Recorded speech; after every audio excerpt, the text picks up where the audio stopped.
일정한 간격으로 나무를 심을 때 나무와 나무 사이의 거리를 구해 볼게요.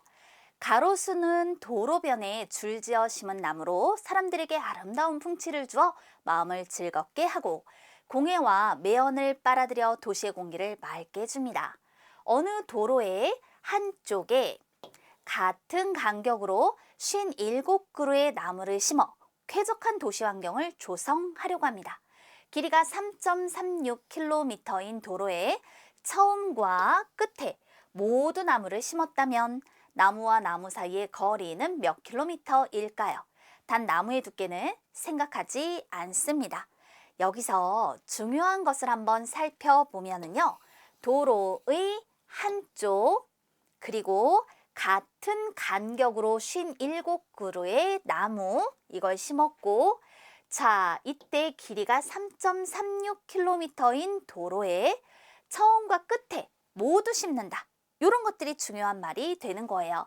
그럼 이거를요, 정말 좀 쉽게 수를 바꿔서 생각해 보도록 할게요. 도로에 얘가 지금 한쪽이에요.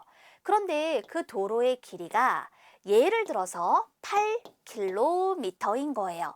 그런데 여기다가 세 그루의 나무를 심을 거예요. 세 그루의 나무를. 그런데 어떻게 심냐면 처음과 끝에 모두 심어요. 처음과 끝에. 그럼 이렇게 하니까 두 그루죠. 총 세 그루라고 했으니까 여기에 이렇게 해주면 되겠네요. 같은 간격으로 라고 얘기를 했어요. 자, 그러면 이럴 때 간격의 수는 지금 두 군데가 되는 거잖아요.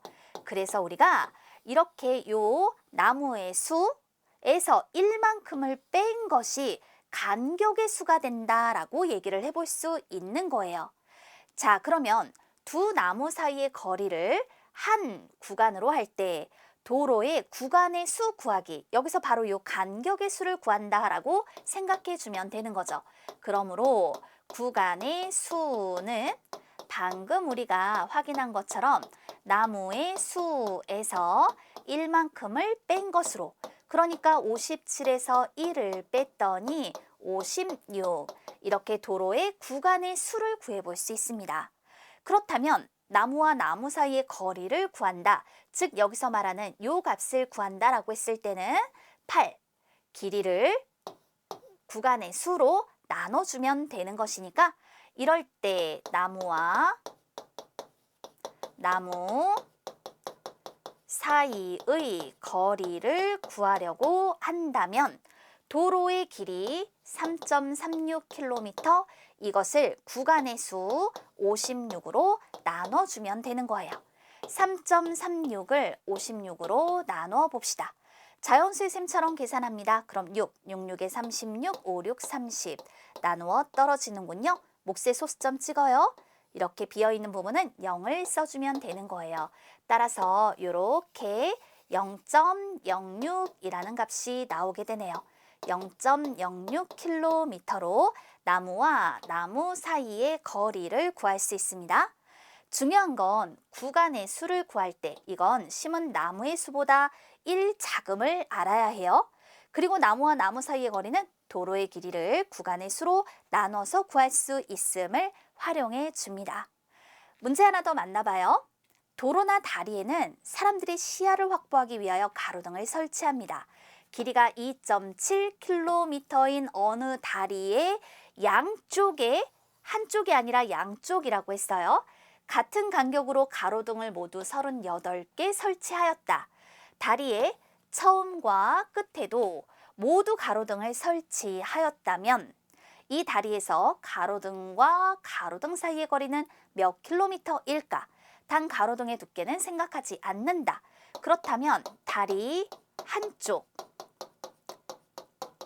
가로등 수, 이거는요, 지금 양쪽에 38개라고 했으니까 38을 2로 나눠서 19개 이렇게 표현해 볼 수가 있겠죠.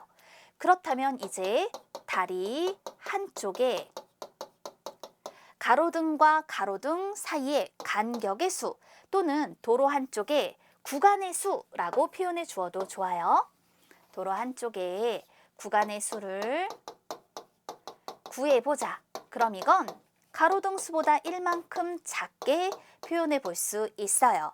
그렇단 우리가 원하는 건 가로등과 가로등 사이의 거리가 되는 거잖아요. 그래서 가로등과 가로등 사이의 거리, 가로등과 가로등 사이의 거리는요.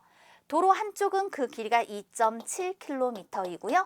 구간의 수가 18개니까 18로 나눠주는 거예요. 2.7 나누기 18, 그럼 1, 18 빼줬죠. 몫에 소수점 찍고 자연수 부분에 0을 썼어요. 나누어 떨어질 때까지 계산해봐요. 그랬더니 5, 요렇게 해서 나누어 떨어지는구나. 따라서 얘는 0.15 요렇게 몫을 구할 수 있는 것이죠. 단위는 킬로미터. 가로등과 가로등 사이의 거리를 구하여 0.15km로 답할 수 있습니다.